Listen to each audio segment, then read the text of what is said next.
जुन्या वैयक्तिक वादातून 20 वर्षीय तरुणावर जीवघेणा हल्ला झाल्याची धक्कादायक घटना अकोला शहरातील उमरी परिसरात घडली असून या प्रकरणात अकोला पोलिसांनी अत्यंत तत्परतेने कारवाई करत अवघ्या 2 तासात 4ही आरोपींना अटक करून उल्लेखनीय यश मिळवलं आहे।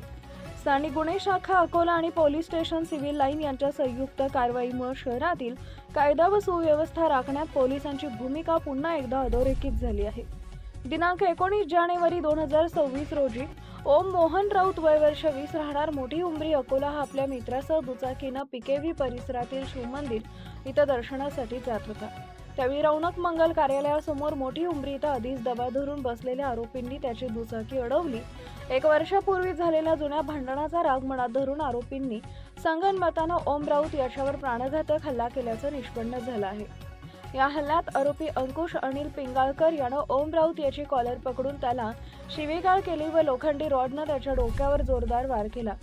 त्याचवेळी आरोपी गौरव सहदेव काळे यानं ओमच्या पाठीमागून 2 वेळा चाकूनं वार करत गंभीर जखमी केले।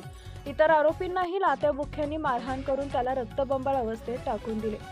या हल्ल्यात ओम राऊत गंभीर जखमी झाला असून त्याच्यावर उपचार सुरू आहेत। या घटनेनंतर जखमी तरुणाच्या तक्रारीवरून पोलीस स्टेशन सिव्हिल लाईन इथं आरोपींविरोधात विविध कलमान्वये गंभीर गुन्हे दाखल करण्यात आले आहेत। गुन्ह्याचं गांभीर्य लक्षात घेऊन पोलीस अधीक्षक अकोला अर्चित चांडक यांनी तत्काळ आरोपींचा शोध घेऊन अटक करण्याचे स्पष्ट आदेश दिले आहेत।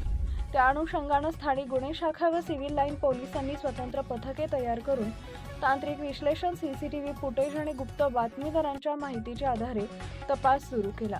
या जलद आणि अचूक तपासामुळे अवघ्या 2 तासात 4ही आरोपींना ताब्यात घेण्यात पोलिसांना यश आलं आहे।